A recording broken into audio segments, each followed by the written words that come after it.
Hi all, and welcome to this bite size on setting the standards. Essentially, this is about setting up what excellence is going to look like in our classrooms, what excellence is going to look like in any learning episode, so students are fully aware as to where they're achieving and how they are achieving. So initially then we need to kind of make what excellent looks like a routine. So we need to include discussions about the nature of excellence in the work that students will produce. So this could include the features of excellent writing, a science practical completed to an excellent standard, or a performance in drama or PE that is excellent. I think it's important, therefore, that we make it routine so that students themselves begin to ask the question, is what I am doing, is this excellent? Part of building up an awareness of what excellence is then is to deconstruct exemplars. So if we can present examples of excellence, whether that's our own work through our own modelling, or whether it's through other students' work, if we can present those examples and then engage students in a process of evaluation, they will then be in a position where they can understand the different elements that add up to making them excellent, so that they have that real understanding as to what excellence looks like.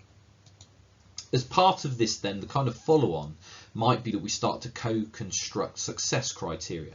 So we make a list of the features of excellence that emerge from the discussion that we're having, and they then form the success criteria for any subsequent work.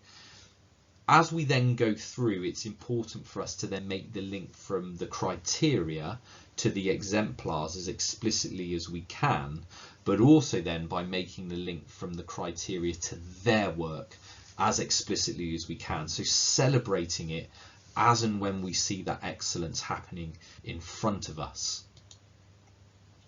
We then need to reference some contrasting exemplars. So what we might need to do is to show students a range of standards within our exemplar material and explore and discuss those differences.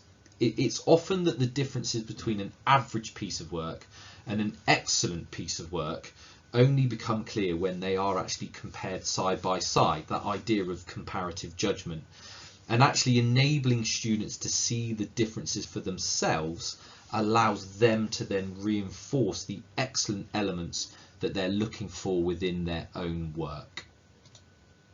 Finally then, it's good within this to blend teacher assessment and self-assessment. So when the work is completed, we provide feedback referencing the exemplars as a comparison. Again, a way of that comparative judgment, so that students can see the difference between their work and the exemplars itself.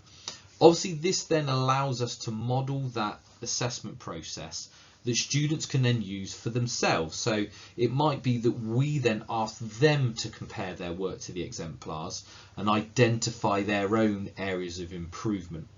Obviously then, you know, the underlying thing for this is that those exemplars that we give, the ones that we're using to help with assessment, have to be excellent in their nature. Otherwise, we might start to then see lower standards within our classroom. Anyway, as ever, good luck, have fun putting this one into practice, and if you do have any questions, please don't hesitate to get in touch. Thanks so much.